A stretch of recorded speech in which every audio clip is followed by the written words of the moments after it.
নমস্কার বন্ধুরা, আমাদের চ্যানেলে আপনাদের স্বাগতম। আপনারা কি কখনো প্রার্থনার সময় এমন কোনো লক্ষণ লক্ষ্য করেছেন যা হঠাৎ করে আপনার জীবনে ইতিবাচক পরিবর্তন এনেছে?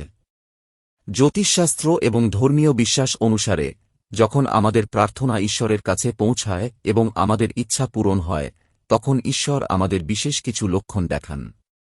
এই লক্ষণগুলো ইঙ্গিত দেয় যে আপনার প্রার্থনা শোনা হচ্ছে এবং আপনার ইচ্ছা পূরণের সময় হয়তো আসন্ন।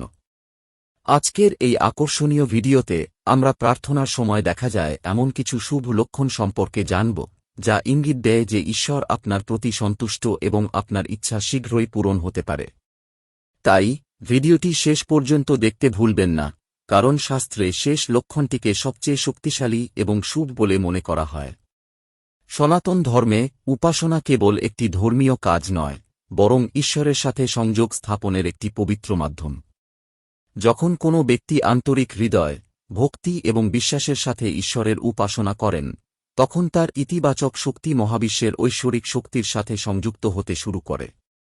শাস্ত্র এবং জ্যোতিষশাস্ত্রীয় গ্রন্থে এমন অসংখ্য লক্ষণের বর্ণনা রয়েছে যা ইঙ্গিত দেয় যে আপনার প্রার্থনা ঈশ্বরের কাছে পৌঁছাচ্ছে এবং আপনার ইচ্ছা পূরণের সম্ভাবনা বাড়ছে। যদিও প্রতিটি লক্ষণকেই কুসংস্কারের চোখে দেখা উচিত নয়, সাধু ও ভক্তরা শতাব্দীর পর শতাব্দী ধরে তাদের অভিজ্ঞতার ভিত্তিতে এই শুভ লক্ষণগুলোর বর্ণনা দিয়ে আসছেন। বলা হয় যে যখন ঈশ্বর কোনো ভক্তের প্রার্থনায় প্রসন্ন হন, তখন তিনি সূক্ষ্ম সংকেতের মাধ্যমে তাঁর উপস্থিতি জানান দেন। এই ধরনের লক্ষণগুলোর মধ্যে রয়েছে পূজার সময় মনে হঠাৎ শান্তির অনুভূতি, প্রদীপের শিখার বিশেষ ভঙ্গিতে জ্বলা, কোনো সুগন্ধ বা কোনো শুভ বস্তুর দর্শন। জ্যোতিষশাস্ত্র অনুসারে প্রার্থনা করার সময় যদি আপনার মন সম্পূর্ণ শান্ত হয়ে যায় এবং দীর্ঘদিনের কোনো দুশ্চিন্তা হঠাৎ দূর হয়ে যায়, তবে এটিকে একটি অত্যন্ত শুভ লক্ষণ বলে মনে করা হয়। বলা হয় যে যখন ঈশ্বর আপনার প্রার্থনা গ্রহণ করেন, তখন মনের মধ্যে এক অনন্য শান্তি ও সন্তুষ্টির অনুভূতি জাগ্রত হয়। এই শান্তি কোনো বাহ্যিক কারণ থেকে নয়, বরং দৈবশক্তির প্রভাবে আসে। কখনো কখনো পূজা শুরু করার সময় একজন ব্যক্তি মানসিক চাপে থাকেন, কিন্তু পূজা শেষে তাঁর মনে হয় যেন একটি ভারী বোঝা নেমে গেছে। এটি একটি লক্ষণ হতে পারে যে তাঁর প্রার্থনা শোনা হচ্ছে এবং অদূর ভবিষ্যতে তাঁর সমস্যার সমাধান হবে। পূজার সময় প্রদীপের গুরুত্ব অত্যন্ত সমাদৃত। পূজার সময় যদি প্রদীপের শিখা স্থির ও সোজাভাবে জ্বলে, তবে তা শুভ বলে মনে করা হয়। সাধারণত বাতাস বা অন্যান্য কারণে শিখা কাঁপে, কিন্তু যদি কোনো কারণ ছাড়াই শিখা শান্ত ও স্থির থাকে, তবে বলা হয় যে ইতিবাচক শক্তির প্রভাব বাড়ছে। জ্যোতিষশাস্ত্র এবং বাস্তুশাস্ত্র অনুসারে এই লক্ষণটি ইঙ্গিত দেয় যে দেবতারা আপনার পূজায় সন্তুষ্ট। যদি প্রদীপের শিখা স্বাভাবিকের চেয়ে বেশি উজ্জ্বল দেখায়, তবে এটি কোনো ইচ্ছা পূরণের লক্ষণ হিসেবেও বিবেচিত হয়। পূজা করার সময় যদি আপনি হঠাৎ কোনো স্বর্গীয় সুগন্ধ অনুভব করেন, এমনকি আশেপাশে এমন কোনো উৎস না থাকা সত্ত্বেও, তবে এটিও অত্যন্ত শুভ বলে মনে করা হয়। অনেক ধর্মগ্রন্থে উল্লেখ আছে যে দেবতাদের উপস্থিতিতে পরিবেশে এক স্বর্গীয় সুগন্ধ ছড়িয়ে পড়তে পারে।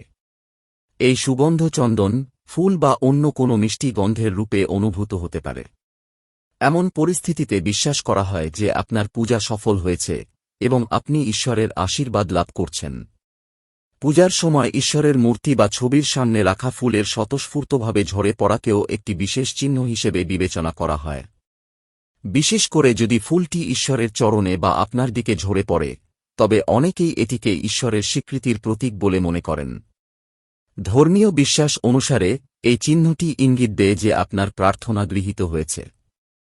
তবে এটিকে সবসময় অলৌকিক ঘটনা হিসেবে বিবেচনা করা উচিত নয়, বরং শ্রদ্ধার সাথে দেখা উচিত। প্রার্থনা করার সময় যদি কোনো দুঃখ বা কারণ ছাড়াই আপনার চোখে জল আসে, তবে এটিও একটি আধ্যাত্মিকভাবে তাৎপর্যপূর্ণ চিহ্ন হিসেবে বিবেচিত হয়। সাধুদের মতে যখন একজন ভক্তের হৃদয় সম্পূর্ণরূপে ঈশ্বরের কাছে সমর্পিত হয়, তখন আবেগের প্রবাহ অশ্রু রূপে প্রকাশ পেতে পারে। এই ধরনের অশ্রুকে দুঃখের প্রতীক নয়, বরং ভক্তি, ভালোবাসা এবং আধ্যাত্মিক পবিত্রতার প্রতীক হিসেবে বিবেচনা করা হয়। বলা হয়ে থাকে যে এই অবস্থা ঈশ্বরের সঙ্গে গভীর সংযোগের ইঙ্গিত দেয়। শঙ্খের হঠাৎ শব্দ, মন্দিরের ঘণ্টা বা ধর্মীয় মন্ত্র শুভ বলে মনে করা হয়। পূজার সময় যদি আপনি হঠাৎ ঘণ্টা বা কোনো ধর্মীয় শব্দ শোনেন, তবে এটি একটি শুভ লক্ষণ বলে মনে করা হয়। জ্যোতিষশাস্ত্র অনুসারে এটি পরিবেশ থেকে নেতিবাচক শক্তির বিলুপ্তি এবং ইতিবাচক শক্তির প্রবেশের ইঙ্গিত দিতে পারে। প্রার্থনা করার সময় যদি আপনার বাড়ির সামনে দিয়ে কোনো গরু চলে যায় বা আপনি তার ডাক শুনতে পান, তবে সেটিও শুভ বলে মনে করা হয়। হিন্দু ধর্মে গরুকে মা এবং বহু দেবদেবীর বাসস্থান হিসেবে বিবেচনা করা হয়। পূজার সময় গরু দেখা ঐশ্বরিক কৃপার চিহ্ন বলে মনে করা হয়। অনেকে এটিকে ধনসম্পদ, সুখ এবং সমৃদ্ধির চিহ্ন হিসেবেও বিবেচনা করেন। পূজার সময় যদি কোনো ছোট শিশু হাসে বা হঠাৎ আপনার কাছে আসে, তবে সেটিও একটি শুভ লক্ষণ বলে মনে করা হয়। শিশুদের ঈশ্বরের একটি রূপ বলে মনে করা হয়।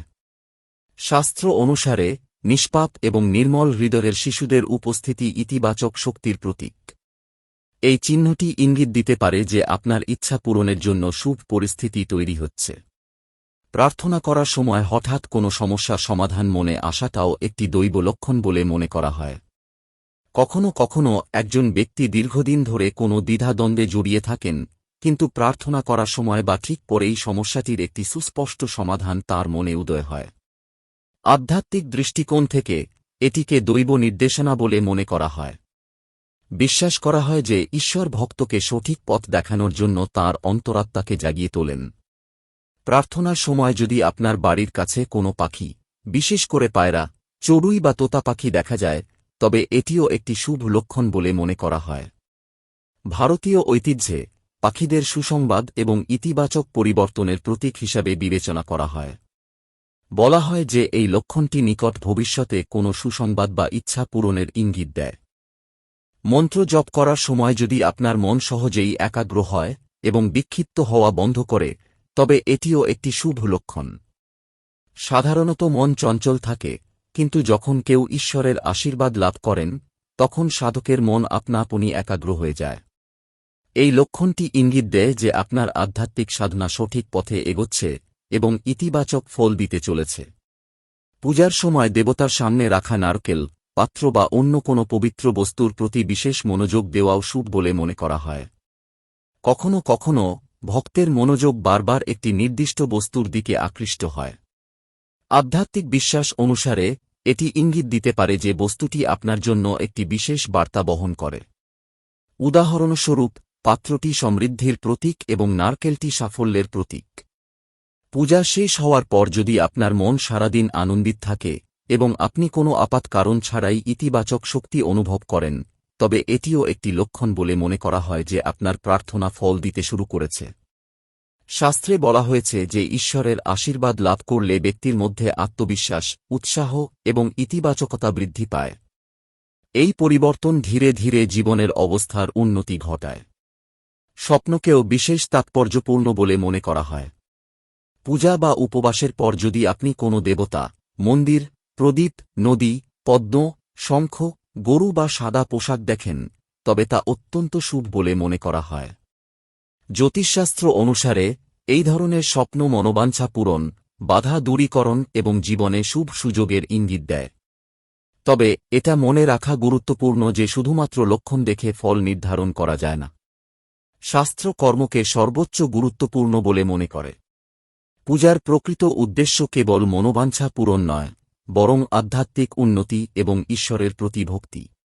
যদি কোনো ব্যক্তি ভক্তি, বিশ্বাস এবং সৎকর্মের সাথে পূজা করেন, তবে তিনি অবশ্যই ইতিবাচক ফল লাভ করবেন। ঈশ্বর প্রত্যেক ভক্তের প্রার্থনা শোনেন, কিন্তু সঠিক সময়ে এবং সঠিক পরিস্থিতিতে তার ফল প্রদান করেন। অতএব পূজার সময় যদি আপনি এই শুভ চিহ্নগুলির কোনোটি দেখেন, তবে সেগুলিকে ঈশ্বরের কৃপার বার্তা বলে মনে করুন এবং আপনার বিশ্বাসকে আরও দৃঢ় করুন। এছাড়াও ধৈর্য, ইতিবাচক চিন্তা এবং সৎকর্মের পথ কখনো পরিত্যাগ করবেন না। এই পথই শেষ পর্যন্ত মনোবাঞ্ছা পূরণ করে এবং জীবনে প্রকৃত সুখ ও সমৃদ্ধি নিয়ে আসে। সনাতন ধর্ম ঈশ্বরের উপাসনা, ভক্তি এবং আরাধনার উপর বিশেষ গুরুত্ব আরোপ করে।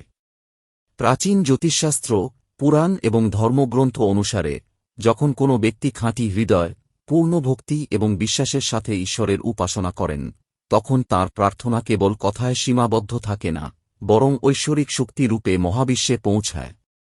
জ্যোতিষশাস্ত্র বিশ্বাস করে যে সমগ্র মহাবিশ্ব গ্রহ, নক্ষত্র এবং অদৃশ্য শক্তির প্রভাবে পরিচালিত হয়। যখন কোনো ব্যক্তির ভক্তি, কর্ম এবং বিশ্বাস একটি নির্দিষ্ট স্তরে পৌঁছায়, তখন তিনি এমন কিছু চিহ্ন পেতে শুরু করেন যা ইঙ্গিত দেয় যে তাঁর প্রার্থনা শোনা হচ্ছে এবং তাঁর মনোবাঞ্ছা পূরণের সময় আসন্ন। এই চিহ্নগুলি কখনো পরিবেশের মাধ্যমে, কখনো প্রকৃতির মাধ্যমে, কখনো স্বপ্নের মাধ্যমে এবং কখনো ব্যক্তির নিজের মধ্যে উদ্ভূত অভিজ্ঞতার মাধ্যমে পাওয়া যায়। জ্যোতিষীরা বিশ্বাস করেন যে ঈশ্বর সরাসরি ভক্তদের সামনে আবির্ভূত না হয়ে চিহ্ন এবং অভিজ্ঞতার মাধ্যমে তাদের পথ দেখান। তাই উপাসনার সময় প্রাপ্ত কিছু বিশেষ চিহ্ন অত্যন্ত শুভ বলে বিবেচিত হয়। জ্যোতিষশাস্ত্র অনুসারে পূজার সময় যদি মন হঠাৎ শান্ত হয়ে যায় এবং দীর্ঘদিনের উদ্বেগ, ভয় বা মানসিক চাপ দূর হতে শুরু করে, তবে এটিকে সবচেয়ে শুভ লক্ষণ বলে মনে করা হয়। প্রায়শই যখন একজন ব্যক্তি পূজা করতে বসেন, তখন তার মন আর্থিক সমস্যা, পারিবারিক টানাপোড়েন, চাকরি, ব্যবসা বা স্বাস্থ্য সম্পর্কিত দুশ্চিন্তায় জর্জরিত থাকে। কিন্তু প্রার্থনা করার সময় হঠাৎ তার অন্তরে এক চমৎকার শান্তির উদয় হয়। মনে হয় যেন কোনো অদৃশ্য শক্তি তার মনকে আলোকিত করছে। শাস্ত্র অনুসারে এই লক্ষণটি ইঙ্গিত দেয় যে আপনার প্রার্থনা ঈশ্বরের কাছে পৌঁছাচ্ছে এবং আপনার উপর ঐশ্বরিক আশীর্বাদ বর্ষিত হচ্ছে। যখন একজন ব্যক্তির মন শান্ত হয়, তখন তার জীবনে ইতিবাচক পরিবর্তনের পথও খুলে যায়। ধর্মগ্রন্থে প্রদীপকে অগ্নিদেবতা এবং ঐশ্বরিক চেতনার প্রতীক হিসেবে বিবেচনা করা হয়। জ্যোতিষশাস্ত্র অনুসারে পূজার সময় যদি প্রদীপের শিখা স্বাভাবিকের চেয়ে বেশি উজ্জ্বল দেখায় অথবা বাতাস ছাড়াই যদি তা সোজা ও স্থিরভাবে জ্বলতে থাকে, তবে এটি অত্যন্ত শুভ লক্ষণ। বিশ্বাস করা হয় যে সেই স্থানে ইতিবাচক শক্তির উপস্থিতি বৃদ্ধি পাচ্ছে এবং দেবতাদের আশীর্বাদ বিরাজ করছে। যদি ঘিয়ের প্রদীপ একটানা দীর্ঘ সময় ধরে জ্বলে, তবে এটিকে বিশেষত কোনো মনোবাঞ্ছা পূরণের লক্ষণ হিসেবে বিবেচনা করা হয়। অনেক জ্যোতিষী এও বলেন যে যদি প্রদীপের শিখা উপরের দিকে উঠতে দেখা যায়, তবে তা সাফল্য, উন্নতি এবং সুসংবাদের ইঙ্গিত দিতে পারে। পূজার সময় হঠাৎ চন্দন, জাফরান, ফুল বা অন্য কোনো স্বর্গীয় সুগন্ধ পাওয়াও জ্যোতিষশাস্ত্রে অত্যন্ত শুভ বলে মনে করা হয়। কখনো কখনো আশেপাশে সুগন্ধের কোনো উৎস না থাকলেও পরিবেশে একটি মিষ্টি ও হৃদয়গ্রাহী সুগন্ধ অনুভূত হয়। ধর্মীয় বিশ্বাস অনুসারে এটি দেবদেবী বা পূর্বপুরুষদের আশীর্বাদের উপস্থিতি নির্দেশ করতে পারে। বিশেষ করে লক্ষ্মী পূজা, বিষ্ণু পূজা বা দুর্গাপূজার সময় যদি এমন সুগন্ধ অনুভূত হয়, তবে এটিকে সমৃদ্ধি এবং শুভ পরিণতির লক্ষণ বলে মনে করা হয়। জ্যোতিষশাস্ত্র অনুসারে পূজার সময় ঈশ্বরকে নিবেদন করা ফুল যদি আপনা আপনি ঝরে পড়ে, তবে এটিকে ঈশ্বরের স্বীকৃতির প্রতীক বলে মনে করা হয়। বিশেষ করে যদি ফুলটি ঈশ্বরের চরণে বা পূজাকারীর দিকে ঝরে পড়ে, তবে এটিকে অত্যন্ত শুভ বলে মনে করা হয়। প্রাচীন বিশ্বাস অনুসারে এই চিহ্নটি ইঙ্গিত দেয় যে ঈশ্বর আপনার প্রার্থনা শুনেছেন এবং যথাসময়ে আপনার ইচ্ছা পূরণ হবে। তবে এটিকে অলৌকিক ঘটনা হিসেবে না দেখে শ্রদ্ধা ও বিশ্বাসের সাথে দেখা উচিত। পূজার সময় যদি আপনার চোখে আপনা আপনি অশ্রু আসে, তবে জ্যোতিষশাস্ত্র এবং ভক্তিশাস্ত্র উভয়ই এটিকে একটি অত্যন্ত গুরুত্বপূর্ণ লক্ষণ বলে মনে করে। এই ধরনের অশ্রু কেবল দুঃখের চিহ্ন নয়, বরং আত্মা এবং পরম সত্তার মিলনের প্রতীক। যখন একজন ব্যক্তি সম্পূর্ণ ভক্তি সহকারে ঈশ্বরকে স্মরণ করেন, তখন তার হৃদয় আবেগে পূর্ণ হয়ে যায়। সাধু ও ঋষিগণ এটিকে ভক্তির সর্বোচ্চ অভিজ্ঞতা হিসেবে বর্ণনা করেছেন। বিশ্বাস করা হয় যে উপাসনার সময় যারা আবেগপ্রবণ হয়ে পড়েন এবং অশ্রু বিসর্জন করেন, তারা ঈশ্বরের বিশেষ আশীর্বাদ লাভ করেন। জ্যোতিষশাস্ত্রে শঙ্খ ও ঘণ্টার শব্দকে নেতিবাচক শক্তি দূরকারী হিসেবে বিবেচনা করা হয়। প্রার্থনা করার সময় যদি আপনি হঠাৎ মন্দিরের ঘণ্টা বা শঙ্খের শব্দ শোনেন, তবে এটিকে একটি শুভ লক্ষণ বলে মনে করা হয়। এটি ইঙ্গিত দেয় যে আপনার চারপাশের নেতিবাচক শক্তি হ্রাস পাচ্ছে এবং ইতিবাচক শক্তির প্রভাব বৃদ্ধি পাচ্ছে। অনেক ধর্মীয় বিশ্বাস অনুসারে এই চিহ্নটি সুসংবাদ এবং আপনার কাজের সিদ্ধি নির্দেশ করে। প্রার্থনার সময় যদি আপনার বাড়ির সামনে একটি গরু আসে, তবে সেটিও অত্যন্ত শুভ বলে মনে করা হয়। হিন্দু ধর্মে গরুকে মা এবং ৩৩ কোটি দেবদেবীর বাসস্থান হিসেবে বিবেচনা করা হয়। জ্যোতিষশাস্ত্র অনুসারে গরুর দর্শন সম্পদ, সুখ সমৃদ্ধি এবং সৌভাগ্যের প্রতীক। প্রার্থনার সময় যদি গরু দেখা যায় বা তার ডাক শোনা যায়, তবে এটিকে দেবী লক্ষ্মীর আশীর্বাদের চিহ্ন বলে মনে করা হয়। একইভাবে প্রার্থনার সময় যদি একটি ছোট শিশুকে হাসতে দেখা যায়, তবে সেটিও শুভ বলে মনে করা হয়। শিশুদের ঈশ্বরের রূপ বলা হয় কারণ তাদের হৃদয় নিষ্পাপ এবং পবিত্র। জ্যোতিষশাস্ত্র অনুসারে পূজার সময় কোনো শিশুর হাসা বা আপনার কাছে আসা এই ইঙ্গিত দেয় যে আপনার প্রার্থনা কবুল হচ্ছে এবং আপনার বাড়িতে সুখকর পরিবর্তন আসতে চলেছে। জ্যোতিষীরা বিশ্বাস করেন যে পূজার সময় চড়ুই, পায়রা, তোতা বা ময়নার মতো পাখি দেখা সুসংবাদের লক্ষণ হতে পারে। বিশেষ করে যদি কোনো পাখি এসে জানালায় বা উঠোনে বসে, তবে এটিকে আসন্ন সাফল্য, শুভ সুযোগ বা আর্থিক লাভের লক্ষণ বলে মনে করা হয়। প্রাচীন গ্রন্থেও পাখিদের ঐশ্বরিক দূত হিসেবে বর্ণনা করা হয়েছে। পূজার সময় যদি আপনার মনোযোগ সম্পূর্ণরূপে ঈশ্বরের উপর থাকে এবং আপনার মন বিক্ষিপ্ত না হয়, তবে এটিকে অন্যতম শুভ লক্ষণ বলে মনে করা হয়। সাধারণত মন খুব চঞ্চল থাকে, কিন্তু যখন কেউ ঈশ্বরের আশীর্বাদ লাভ করে, তখন তা স্বয়ংক্রিয়ভাবে একাগ্র হয়ে যায়। জ্যোতিষশাস্ত্র বলে যে এই অবস্থা আধ্যাত্মিক উন্নতির লক্ষণ এবং এমন ব্যক্তির প্রার্থনা দ্রুত পূর্ণ হয়। পূজার পর যদি আপনার মন সারাদিন প্রফুল্ল থাকে, কোনো কারণ ছাড়াই আনন্দ অনুভব করেন এবং নিজের প্রতিটি কাজে ইতিবাচকতা দেখতে পান, তবে এটিও একটি শুভ লক্ষণ বলে মনে করা হয়। কখনো কখনো একজন ব্যক্তি অনুভব করেন যেন তার মধ্যে এক নতুন শক্তি সঞ্চারিত হয়েছে। জ্যোতিষশাস্ত্র অনুসারে এটি দৈব কৃপার ফল, যা ধীরে ধীরে ব্যক্তির জীবনে ইতিবাচক পরিবর্তন নিয়ে আসে। পূজার পরের স্বপ্নেরও বিশেষ তাৎপর্য রয়েছে।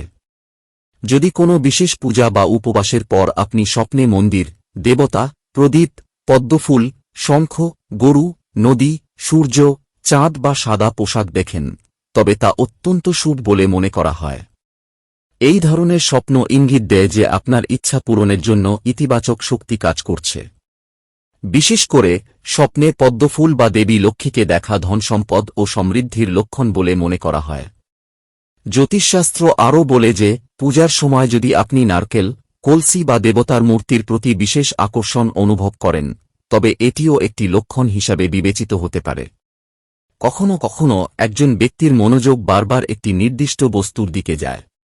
ধর্মীয় বিশ্বাস অনুসারে এটি সেই বস্তুর সাথে সম্পর্কিত একটি আধ্যাত্মিক বার্তা নির্দেশ করতে পারে। উদাহরণস্বরূপ, একটি পাত্র পূর্ণতা এবং সমৃদ্ধির প্রতীক, অন্যদিকে একটি নারকেলকে সাফল্য এবং শুভ ফলাফলের সূচক হিসাবে বিবেচনা করা হয়। প্রার্থনা করার সময় যদি কোনো সমস্যার সমাধান হঠাৎ মনে আসে, তবে এটিকে ঐশ্বরিক নির্দেশনা বলে মনে করা হয়। প্রায়শই একজন ব্যক্তি দীর্ঘ সময় ধরে কোনো দ্বিধাদ্বন্দ্বে আটকে থাকেন এবং কোনো সমাধান খুঁজে পান না, কিন্তু প্রার্থনা করার সময় বা পরে তিনি সঠিক পথটি বুঝতে শুরু করেন। জ্যোতিষীরা বিশ্বাস করেন যে এটি ঈশ্বরের পক্ষ থেকে অন্তরাত্মাকে জাগিয়ে তোলার একটি চিহ্ন। পরিশেষে জ্যোতিষশাস্ত্র এটা স্পষ্ট করে যে শুভ লক্ষণ তখনই ফলপ্রসূ হয় যখন ব্যক্তির কর্ম সৎ হয়। শুধুমাত্র শুভ লক্ষণের উপর নির্ভর করা সমীচীন নয়। পূজা, ভক্তি এবং বিশ্বাসের পাশাপাশি সৎকর্ম, সত্য, দয়া এবং সততাও অপরিহার্য। ঈশ্বর অবশ্যই তাদের সাহায্য করেন যারা নিজেরা সঠিক পথ অনুসরণ করে। অতএব পূজার সময় যদি এই শুভ চিহ্নগুলির কোনোটি দেখা দেয়, তবে এটিকে ঈশ্বরের কৃপার বার্তা হিসাবে বিবেচনা করুন, কিন্তু আপনার প্রচেষ্টা, কর্ম এবং ইতিবাচক চিন্তাভাবনা কখনও ত্যাগ করবেন না। প্রকৃত বিশ্বাস, ধৈর্য এবং সৎকর্মই হল সেই উপায় যা ইচ্ছা পূরণের পথ প্রশস্ত করে। যখন ভক্তি ও কর্মের মধ্যে ভারসাম্য থাকে, তখন ঈশ্বরের কৃপা নিশ্চিতভাবে লাভ হয় এবং জীবনে সুখ, শান্তি, সমৃদ্ধি ও সাফল্য আসে। তো বন্ধুরা, এই ছিল পূজার সময় দেখা কিছু গুরুত্বপূর্ণ ও শুভ লক্ষণ, যেগুলোর উল্লেখ জ্যোতিষশাস্ত্র ও ধর্মীয় বিশ্বাসে করা আছে। আপনিও যদি পূজার সময় এই লক্ষণগুলোর কোনোটি দেখে থাকেন, তবে এটিকে ঈশ্বরের কৃপার বার্তা হিসেবে গ্রহণ করুন এবং আপনার বিশ্বাস, আস্থা ও সৎকর্ম বজায় রাখুন। মনে রাখবেন, ঈশ্বর প্রত্যেক ভক্তের প্রার্থনা শোনেন, কিন্তু সঠিক সময়ে তার ফল দেন। এই তথ্যটি যদি আপনার ভালো লেগে থাকে, তবে ভিডিওটি লাইক করুন, শেয়ার করুন এবং চ্যানেলটি সাবস্ক্রাইব করতে ভুলবেন না। এছাড়াও পূজার সময় আপনি কোন শুভ লক্ষণ দেখেছেন তা কমেন্টে অবশ্যই জানাবেন। ধন্যবাদ। জয় শ্রীহরি। জয় মাতা লক্ষ্মী।